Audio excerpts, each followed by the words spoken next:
Let me tell you what we know. Not what the obituaries said, not what the studio released, not the version that appeared in the newspapers in June of 1961, and that most people who remember Jeff Chandler at all remember as the full account of how he died at 42, which is too young, which is the kind of age at which the death itself becomes the story and the question of how it happened gets absorbed into the shock of the number. We know this. He went into Culver City Hospital on May the 13th, 1961, for surgery on his back. He had been experiencing back pain for a significant period of time. The surgery was described in the initial reports as elective, the kind of surgery that a man in his early 40s with a back problem chooses to have rather than is compelled to have. The kind that the medical profession of 1961 offered as a solution to the kind of chronic pain that it could identify and address through surgical intervention. We know he did not come out of the hospital under his own power. We know that the surgery was followed by complications that were, in the specific language of the medical accounts that emerged in the weeks following the initial procedure, not anticipated. That is the language the medical profession uses when what they mean is that what happened was not what was supposed to happen, not what the surgical plan had accounted for, not what the patient and the patient's family and the hospital and the surgical team had been told was the expected outcome. We know that he was transferred from Culver City Hospital to Cedars of Lebanon Hospital in Los Angeles, which is the transfer that happens when the complications are beyond the capacity of the original facility to manage, and when the patient needs resources that a larger, more specialized institution can provide. We know that he had a blood transfusion. We know that the blood transfusion was followed by further complications. We know that the further complications were serious enough to require additional medical intervention, and that the additional medical intervention did not produce the stabilization that additional medical intervention is intended to produce. We know that he died on June the 17th, 1961. He was 42 years old. He had been in the hospital for 35 days. And we know, and this is the thing I want you to hold at the beginning of this story, because it is the thing that everything else in the story leads back to. We know that his daughter Jaime found something in that hospital that she was not prepared to find, and that what she found changed the way she understood the 35 days and the surgery and the complications and the death, and that what she did with what she found was the thing that the title of this video is pointing toward.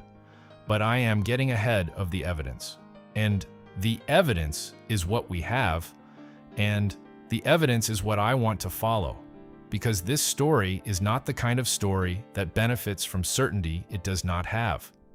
It is the kind of story that benefits from honesty about what is known, and honesty about what is not known, and honesty about the gap between those two things, which is, in this case, a significant gap that 30 years of incomplete and sometimes contradictory accounts have not closed. So, let me start at the beginning, which is not the hospital and not the surgery. The beginning is Collins, Mississippi in 1918. No, that's Dana Andrews. I've confused my Mississippians. Let me start again. The beginning is Brooklyn, New York, in the year 1918. Ira Grossel was born on December the 15th, 1918, in Brooklyn, New York, the son of Philip Grossel and Minna Grossel, a family that was Jewish and that was working class in the specific way of Jewish immigrant families in the Brooklyn of the early 20th century, organized around work and around the community, and around the specific combination of aspiration and practical necessity that produced, in its children, the quality of determined striving that the American dream narrative assigns to immigrant families, and that the immigrant families themselves would have described in more complex terms. He was not, in the Brooklyn of his childhood, the man who would become Jeff Chandler. He was Ira Grossel, a boy from Brooklyn, with a voice that was going to become one of the most distinctive voices in Hollywood, and a face that was going to be described in the fan magazines of the 1950s as the face of a rugged, silver-haired leading man. though the silver hair came early and the ruggedness was developed rather than inherited. He was, in Brooklyn, simply a boy, smart, quick, with the specific quality of social intelligence that the children of immigrant communities develop when they understand early that the world they are navigating was not designed with them in mind, and that the navigation requires a quality of attention and adaptation that the children of the majority do not need to develop in quite the same way. He served in the army during the Second World War. He was stationed in the Pacific, in New Guinea and in the Philippines, and the service was genuine in the way that the service of men who were in those places in those years was genuine. Not the training film service of some of his Hollywood contemporaries, but the frontline service of a man who was in the places where the fighting was happening and who came back from those places with the specific quality of a veteran who has been through something that the civilian world does not have adequate language for. He came back. He went to California. He studied acting. He changed his name. Ira Grossel became Jeff Chandler, a name that the industry could do something with, that the marquees could accommodate, that the audience could receive without the pause that an unfamiliar name sometimes requires. The career built in the way that careers build in the late 1940s and early 1950s for men who have the face and the voice and the specific quality of physical authority that the Western and the adventure film required. He appeared in Broken Arrow in 1950, in which he played Cochise, the Apache chief, in a performance that was unusual for its time in the specific sense of treating the Native American character with a quality of dignity and complexity that the genre had not consistently provided, and that earned him an Academy Award nomination for Best Supporting Actor. The nomination confirmed what the industry had assessed. He was signed. He made westerns and adventures and romantic films and the full range of the commercial product that a Universal Pictures contract player of his vintage produced in the early 1950s. He was reliable. He was professional. He had the specific combination of physical presence and vocal authority that the cameras loved and that audiences responded to with the consistency that studios measure in box office returns. He also, in those years, had the private life that the public life was not organized around disclosing. He had been married to Marjorie Hochel in 1946, and the marriage had produced 2 daughters, Jaime and Dana. The marriage ended in 1954. In the specific way of marriages between working actors and the women who marry working actors before the working actors are famous, and who find, when the fame arrives and reorganizes the geography of the professional life, that the reorganized geography is not the geography the marriage was built in. The daughters were Jaime and Dana. They were small when the divorce happened. They were, in the years following the divorce, in the care of their mother in the specific arrangement that California divorces in the 1950s produced, which meant that their father was present in the scheduled, bounded way of fathers who do not have primary custody, the weekends, the holidays, the visits that are arranged rather than continuous. He was aware of them. He was, by the accounts available, genuinely fond of them in the way of a man who is genuinely fond of his children, and who also has a professional life that makes the genuine fondness something he expresses in the bounded contexts available rather than in the continuous presence that a different kind of professional life might have permitted. Now, here is where I want to be careful, because we are approaching the territory where the evidence starts to become less clear, and the accounts start to diverge in ways that the passage of 60 years has made harder rather than easier to resolve. And I want to be honest about that rather than presenting certainty I do not have. What is known about Jeff Chandler's health in the years before May of 1961 is this. He had been experiencing back pain. The back pain was significant enough to affect his professional life. There are accounts from the set of his final film, Merrill's Marauders, which was filmed in the Philippines and released in 1962 after his death, of a man who was in physical discomfort that was visible to the people working with him, and that he was managing with the specific kind of stoic professional performance of a man who is determined to complete the work regardless of what completing it costs. The back pain had a source. The source was an injury that had been sustained at some point in the preceding years. The specific origin of the injury is described differently in different accounts, which is a pattern in the accounts of Jeff Chandler's health in those years that I want to flag early and return to, because the pattern is itself significant. The accounts diverge, not slightly, not in the way of accounts that vary in minor details, while agreeing on the essential facts. They diverge in ways that are significant and that suggest that the management of information about his health in the period before and after the surgery was not entirely straightforward. He went into the hospital on May the 13th, 1961. The surgery was on his spine. The surgical team was led by a surgeon whose name appears in the records and in the subsequent accounts, in a way that I want to be careful about, because the surgeon was not charged with wrongdoing in any proceeding, and the accounts of what happened during the surgery that suggest the complication was the result of surgical error rather than surgical risk are accounts that I cannot verify independently and that should not be presented as established fact. What I can present as established: the surgery was followed by the specific kind of internal bleeding that the surgical notes, to the extent they have been described in subsequent accounts, indicate was a complication of the procedure rather than a pre-existing condition.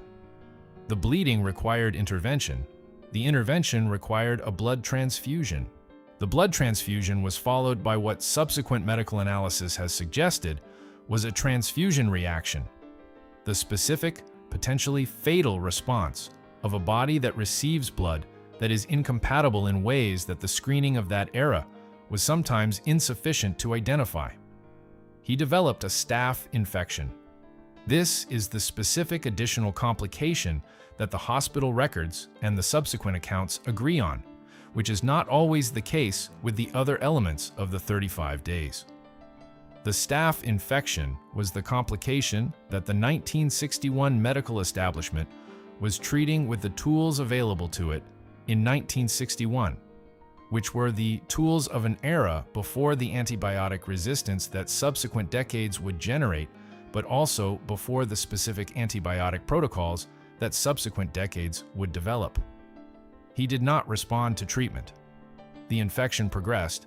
The 35 days in the hospital were 35 days of a man fighting an infection that was winning the fight, in the specific gradual way of infections that overwhelm the body's capacity to resist them and that are not stopped by the interventions that are available.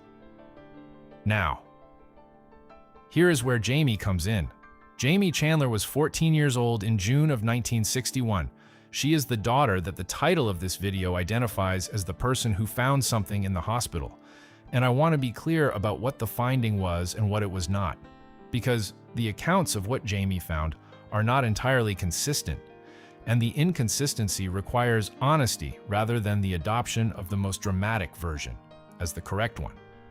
What is known: Jaime visited her father in the hospital during the 35 days. She visited more than once.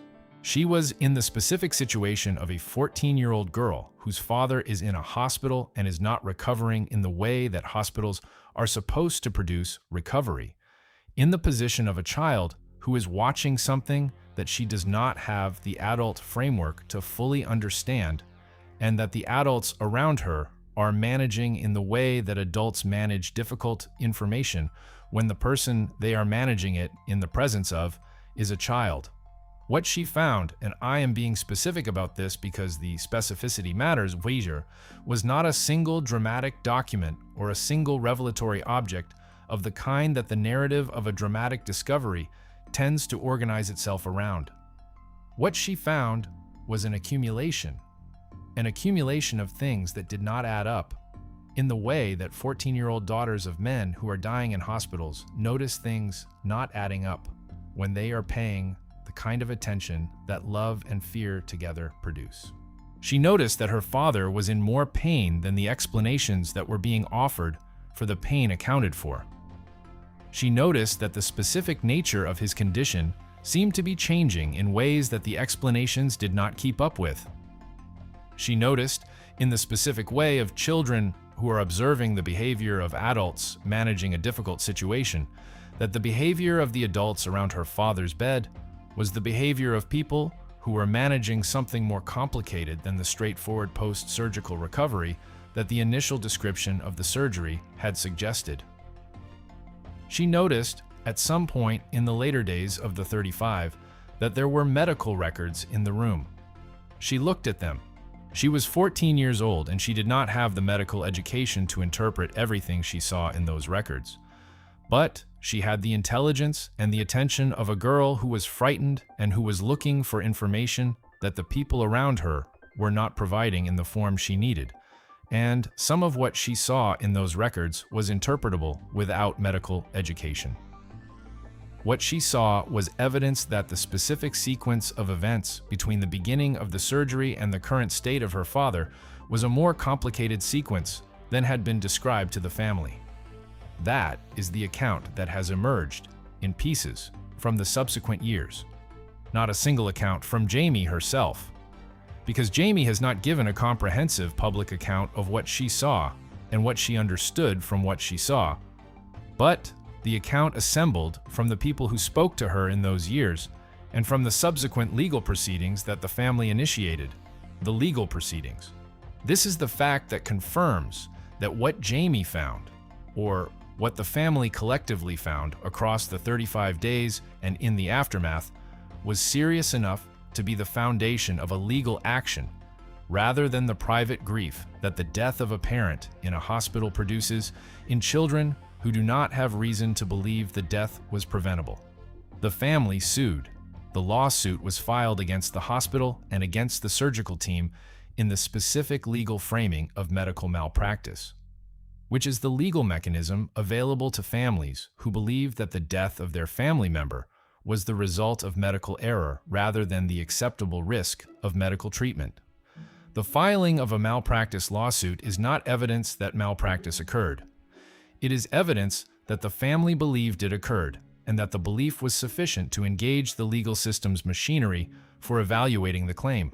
The lawsuit produced the specific processes that malpractice lawsuits produce: the discovery, the depositions, the expert testimony, the exchange of medical records and medical opinions, the adversarial examination of what the surgery had been and what had happened during it and what the subsequent care had involved, and whether the complications were the kind that arise from the acceptable risks of a legitimate surgical procedure or the kind that arise from errors in the conduct of that procedure. I cannot tell you the outcome of that lawsuit with the certainty that a documented outcome requires, because the available accounts of the legal proceedings are not complete in the way that a court record is complete. And the claims made in those proceedings by the various parties were the claims of adversaries in a legal dispute, rather than the disinterested findings of an investigation. And the distinction matters. What I can tell you is what is available in the public record and in the accounts of people who were close to the family in the years following Jeff Chandler's death, which is this: the family believed that what happened to Jeff Chandler in that hospital was not inevitable, and they pursued that belief through the legal system, and the pursuing of it produced some account of what the 35 days had contained that went beyond the account the hospital had initially provided. He was 42 years old. He had made more than 30 films. He had been nominated for an Academy Award. He had been one of the most commercially reliable leading men of the early 1950s, the man whose silver hair and distinctive voice and quality of rugged, specific masculinity had filled theaters and had organized a particular segment of the American cinema audience around his name and his face. He was in a hospital in Los Angeles for 35 days, and the 35 days were not what the surgery was supposed to produce, and his daughter Jaime went to that hospital when she was 14 years old and saw things that she was not prepared to see, and what she saw organized the rest of her understanding of what happened to her father in that hospital. Now I want to go back to Jeff Chandler himself for a while, because The hospital and the surgery and the death are the ending, and the ending requires the life to be comprehensible. He was, in the years of his peak commercial success, a man of specific qualities that the films both expressed and obscured. The films expressed the physical authority and the vocal distinctiveness, the deep, specific timbre of the voice that was one of the most immediately recognizable sounds in Hollywood in the early 1950s. The silver hair that had arrived early enough that it had become a trademark rather than an age marker. The specific quality of the face that combined the conventional handsomeness of the leading man with a quality of individuality that the purely generic leading man did not have. What the films obscured, with the efficiency that films are very good at obscuring things, was the person behind the physical presentation. He was, by the accounts of the people who knew him off the set, more complicated and more interesting than the adventure films and the westerns required him to be. He was musically gifted. He played the guitar with a seriousness that went beyond the amateur enthusiasm of the celebrity who has taken up an instrument. And he made recordings. And the recordings were received with a quality of recognition that confirmed the musical gift as real rather than as the professionally managed presentation of a star who needs another string to his commercial bow. He had a quality of social conscience that the roles did not particularly express. Broken Arrow, in which he played Cochise, was the most direct expression of it. The choice to take the role and the specific investment he brought to it, at a time when the portrayal of Native American characters with dignity and complexity was not the commercial default, was a choice that said something about what he cared about, that the westerns where he played the conventional hero did not say. He had, in the private life that the public life was not organized around, a complexity that the two marriages and the two daughters and the professional trajectory of the decade between the army and the hospital contained in ways that are not fully reconstructed in the available accounts, because the people who most completely understood that complexity were the people with the least commercial incentive to make it publicly available. He made Merrill's Marauders in the Philippines in 1962. This is the last film, and the fact of its making. The filming in the Philippines in the heat and the physical demands of the location. In the back pain that the accounts from the set describe as significant and visible, and that he was managing through the professional stoicism of a man who does not stop working because the work is uncomfortable. The fact of its making is itself a piece of evidence in the story of what the hospital contained. Because the question of why a man who was experiencing the level of back pain that the accounts describe was in the Philippines making a physically demanding film, rather than in a hospital addressing the pain, is a question that the professional and the financial dimensions of his life in 1961 answer in specific ways. He was not independently wealthy. He had the income of a working film actor of his stature, which was significant income, but not the kind of accumulated wealth that the studio system's management of its contract players' compensation tended to produce in the people who worked for it. He needed to work. The work was in the Philippines, and the back pain was manageable. And so he was in the Philippines managing the back pain and completing the film. He came back from the Philippines, he went to the hospital. The surgery was supposed to address the back pain. The surgery produced the complications. The complications produced 35 days of his daughter Jaime visiting a hospital and watching things that she was not prepared to watch. I want to talk about Jaime directly for a moment, because she is the person the title of this story is organized around, and I do not want to use her primarily as a narrative device, as the child whose finding gives the story its hook, without acknowledging what the experience of being that child in that hospital was and what it produced in the person she became. She was 14. The age of 14 is the age at which a child is old enough to understand what is happening in an adult medical crisis, and young enough to lack the frameworks that adults develop for managing the understanding. It is the age at which you are too old to be entirely protected from the knowledge of what is going on and too young to have the emotional equipment that the knowledge requires. She saw her father in the hospital across those 35 days, and she saw him not recovering, and she saw the adults around her managing the not recovering with the specific behavior of adults who are managing something that they have not fully communicated to the people they are managing it in the presence of. And she did the thing that frightened, intelligent 14-year-olds do when they are watching something happen that nobody is fully explaining to them, which is that she paid very close attention to everything that was available to be paid attention to. The records were available. She saw them. She was 14, and she was frightened, and she was paying very close attention, and the records were there, and she looked at them. What she found in those records, what the records contained that the verbal communications she had been receiving did not contain, is the specific thing that the story requires honesty about, because the specific thing is not something I can describe with the precision that would require access to the records themselves, which I do not have. What has been described in the accounts that have emerged across the subsequent decades from the people who were close to the family and who spoke about those years in the careful way of people describing something that involved legal proceedings and genuine grief and the specific kind of not quite resolved uncertainty that remains when a question has been pursued through the legal system without producing a fully satisfying answer, is this.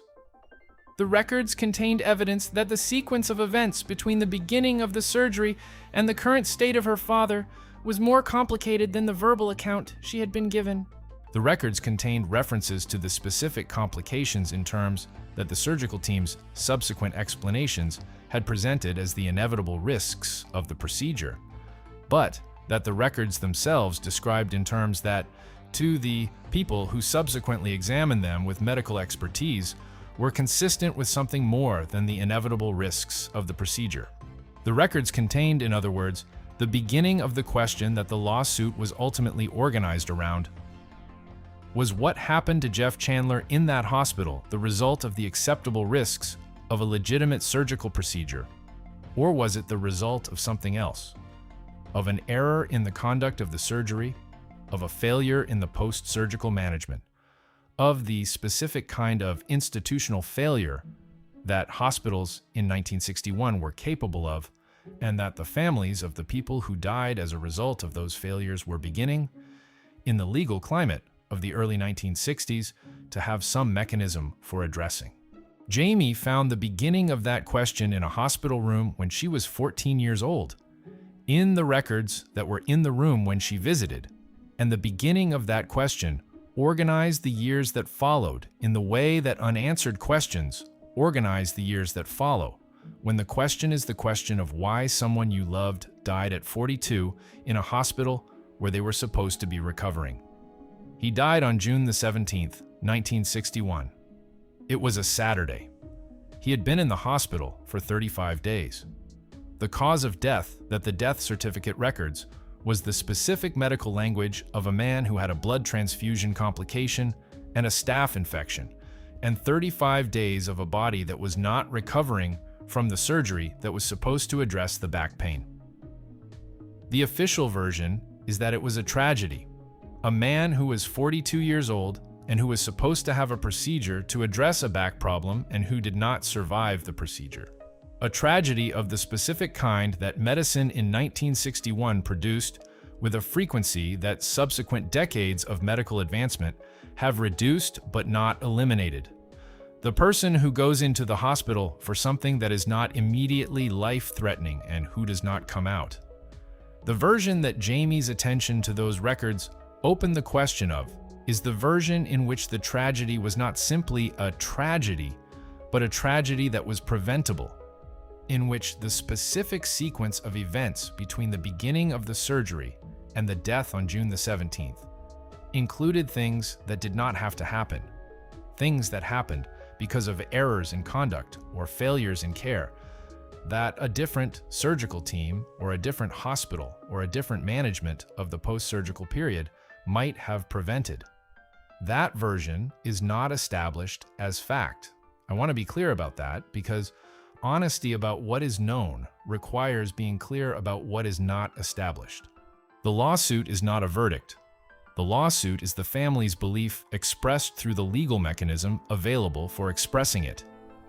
The outcome of the lawsuit, whether it produced a settlement, whether it went to trial, what the trial found if it went to trial, is not fully available in the public record in the form that a definitive answer requires. What is available is this: a man died at 42 in a hospital where he had gone for back surgery. His daughter, who was 14 years old, visited that hospital across 35 days and saw things in those records that organized her understanding of what had happened, and that were the basis for the family's belief that the death was not simply an unavoidable medical outcome.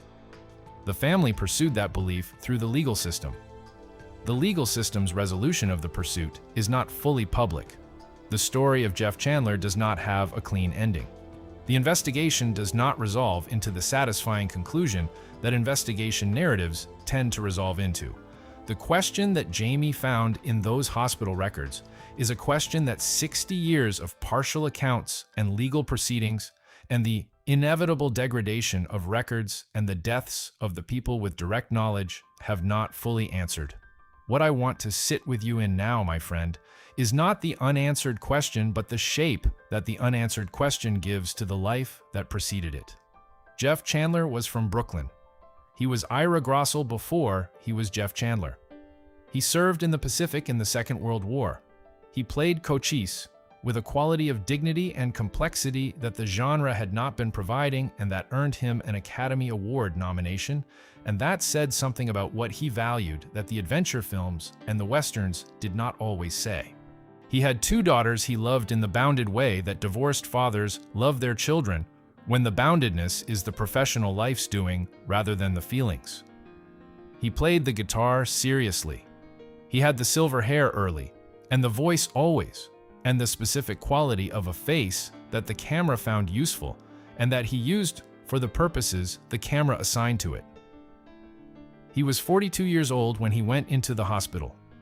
He had been in the Philippines making a film about World War II, soldiers in pain, managing his own pain through the stoicism of a professional who does not stop working because the work is uncomfortable.